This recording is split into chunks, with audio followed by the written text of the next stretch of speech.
As we convene the Development Budget Coordination Committee, or the DBCC, today, we undertake the solemn duty of deliberating the national budget of 2027. As chair of the Committee on Finance, I reaffirm our steadfast commitment to deliver a budget that serves as a reflection of the genuine needs of our people, especially those in need. Today, we go back to the basics. Balikan natin ang basic needs ng ating mga kababayan. Kalusugan, edukasyon, pagkain, hanap buhay, seguridad at maayos na infrastruktura.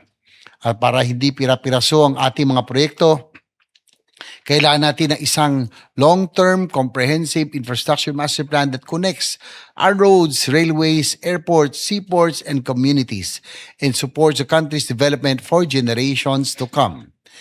These should remain at the heart of our priorities. Yes, the budget process can be complex, filled with accounting terms and figures, but we must not lose sight of what those numbers are meant to accomplish. Beyond economic buzzwords and elaborate theories, what our people need now is action on the part of their government, as the people we serve are not mere statistics on a piece of paper in a stack of reports. They are families, breadwinners, farmers, students, and citizens counting on their government to deliver. Kaya nang isinulong natin, ang 2027 budget ay isang budget na tutugon sa pangunahing pangangailangan o basic needs ng ating mga kababayan, isang people's budget. This is where we fully agree with the budget message of President Bongbong Marcos. For when we invest in our people, we invest in the future of our nation. Nasaksihan natin ang mga problema kinaharap ng ating bansa, lalo na sa usapin ng korupsyon at maling paggamit ng pondo ng bayan. Naririnig namin ang inyong mga hinaing at naunawaan namin ang inyong mga damdamin at panawagan para sa transparency at gobyernong mapagkakatiwalaan. Bilang chairman ng Senate Committee on Finance, hindi natin papayagan na ang pondo ng bayan ay muling masasayang, mawaldas at mapunta sa maling mga kamay. Ang bawat piso, bawat sentimo ay dapat mapunta lamang sa mga programa at mga proyektong nakalatag sa budget proposal at lantad na pinag-uusapan sa plenaryo. At ang pamahalaan ay magsisilbing matapat at naingat yaman ng inyong mga buwis.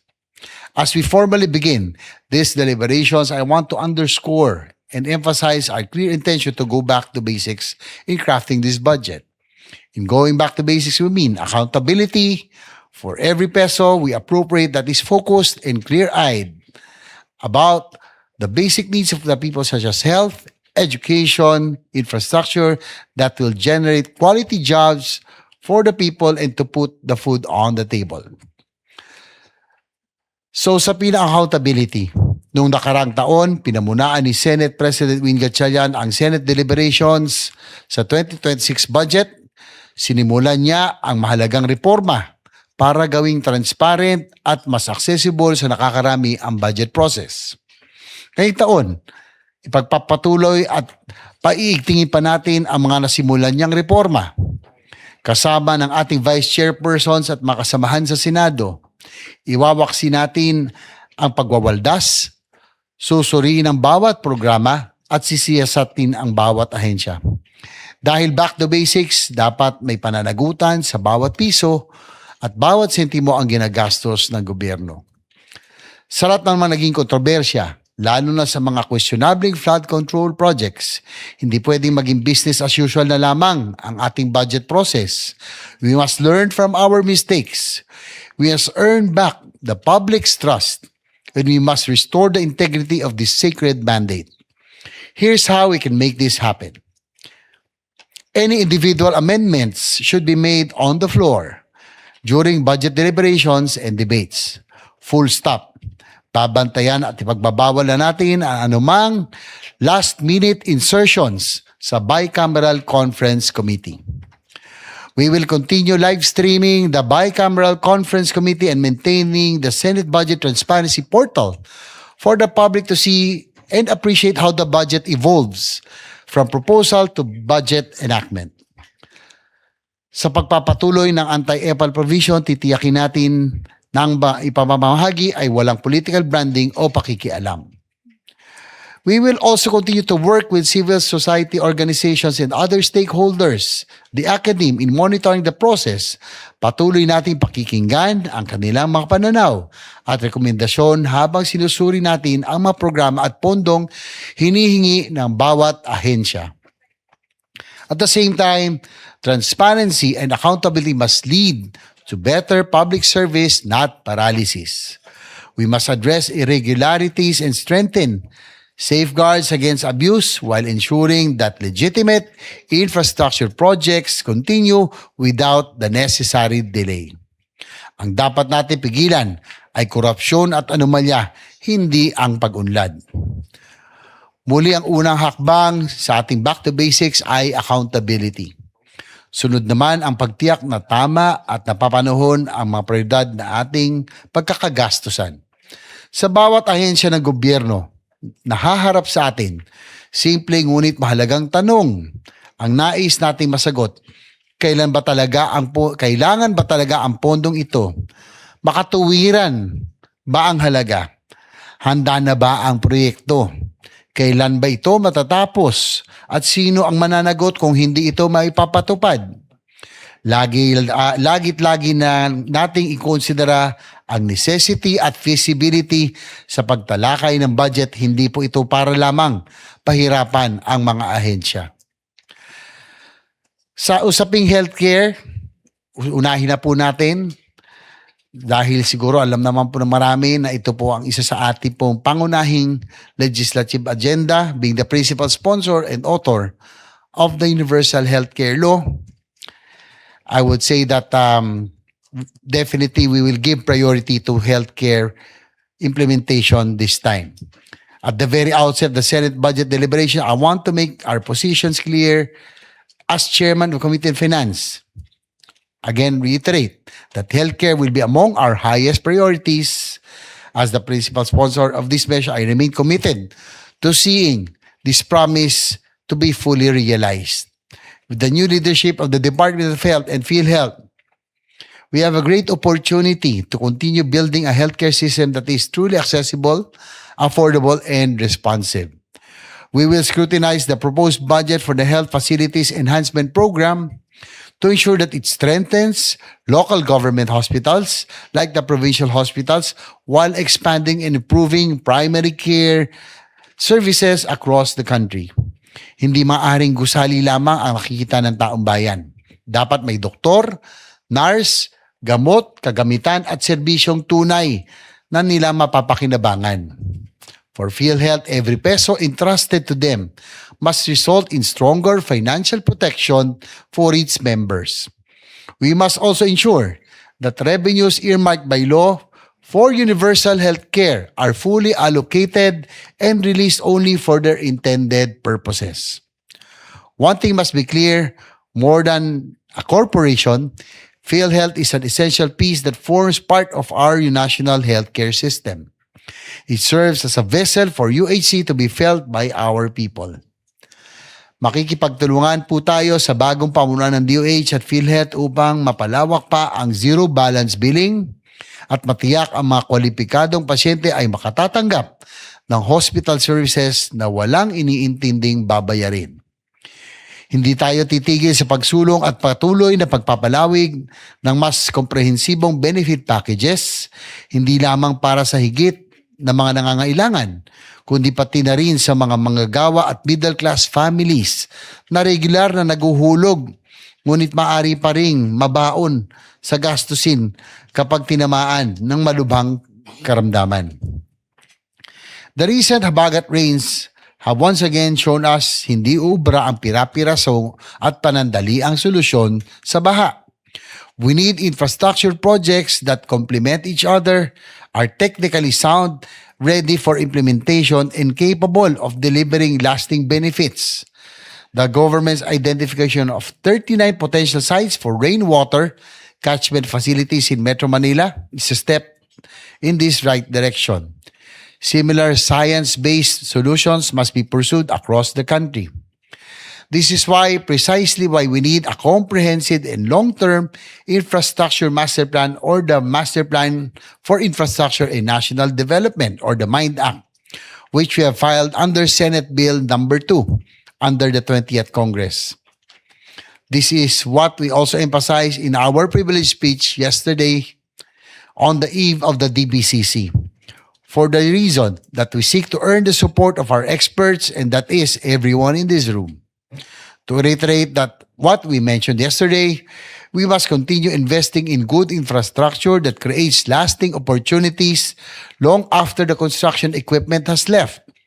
The true measure of a road is not the number of kilometers paved, it is the number of people connected to their employment and livelihood. The true measure of a master plan is not the number of projects listed on paper, it is the number of lives changed for the better. Hindi pwedeng kanya-kanyang proyekto ang bawat ahensya at bawat lugar. Roads, bridges, flood control, irrigation, railways, ports, and other infrastructure must form part of one coherent plan based on the actual needs and long-term development of the country. Kasabay nito, hindi maaring kalimutan ang agrikultura at food security. Kailangan nating suportahan ang ating mga magsasaka at mangingisda.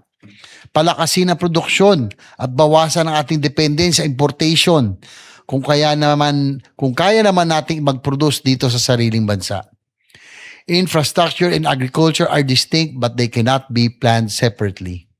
We must invest in infrastructure that will unlock the economic potential of the countryside, especially through agriculture. We do not want farm-to-market roads where there are no farms. Arbitrary and self-serving flood control projects have no place in our budget. Ang gusto natin, hindi na bahain ang mapalayan kapag malakas ang ulan, pero may sapat na tubig naman kapag panahon ng taniman. Roads should connect farms to markets. Irrigation should bring water where and when it is needed. Flood control should protect communities and productive land. Ito ang ibig sabihin ng Comprehensive Infrastructure Master Plan. Hindi pira-piraso, hindi bara-bara at hindi para sa iilan. Infrastruktura na may silbi at infrastruktura na tunay na nagsisilbi. We must also continue investing in the security and long-term resilience and development of our nation. Proposed budget for the defense sector must help build a minimum credible defense posture through greater readiness, modern equipment, and a stronger capacity to protect our people, our territory, and our sovereignty. As Chair of the Committee on Finance, we will continue supporting the operational and modernization requirements of the Armed Forces of the Philippines while working responsibly toward our long-term objective of raising defense spending to 2% of the GDP. For education, we will work to strengthen investments in our schools, teachers, and learners so that they result in better classrooms, stronger support for teachers, and greater opportunities for every Filipino learner. Sa ating pagtutulungan, ang 2027 budget ay magsisibing panimulang hakbang upang patuloy na makahabol ang ating bansa sa ASEAN pagdating sa kalidad ng edukasyon. At isa pa, ang hindi natin dapat kalimutan, ang wastong paggamit ng budget bilang instrumento ng economic growth na ramdam ng bawat Pilipino. We must recognize that our economy has lost momentum. Growth has slowed down considerably, underscoring the need for decisive and well-targeted action. We need to accelerate government spending to stimulate economy and sustain growth. But faster spending cannot come at the expense of accountability. With limited fiscal space, we must strike the balance. Spend faster where it is needed while ensuring that every peso is properly targeted, transparent, and put into good use. Again, I would like to emphasize the need for a comprehensive and long-term infrastructure master plan. Government spending must not simply fund scattered projects year after year. Dapat malinaw kung paano nagkakaugnay ang mga proyekto, kung paano ito nililikan ng trabaho at negosyo, at kung paano nito palalakasin ang ekonomiya hindi lamang ngayon, kundi sa susunod na taon. After all, every peso that we appropriate represents a choice. Kaya ang hamon sa atin ay hindi lamang kung magkano ang ating gagastusin, kung hindi saan natin ilalaan ang bawat piso upang magkaroon ito ng pinakamalaking epekto sa ekonomiya at sa pangangailangan ng ating mga kababayan. In closing, dear friends and colleagues, our mandate for next year's budget is clear: to restore the people's trust in the budget process and ultimately to restore their trust in government. Because in the end, this budget will be judged not by its amount, but by the results it delivers: healthier families, safer communities, better public services, more opportunities, and infrastructure guided by a comprehensive and long-term master plan. Hindi pira-pirasong proyekto, kundi malinaw na direksyon para sa pangmatagalang pag-unlad ng ating bansa. Tagumpay sa batayang serbisyo ang batayan natin ng tagumpay.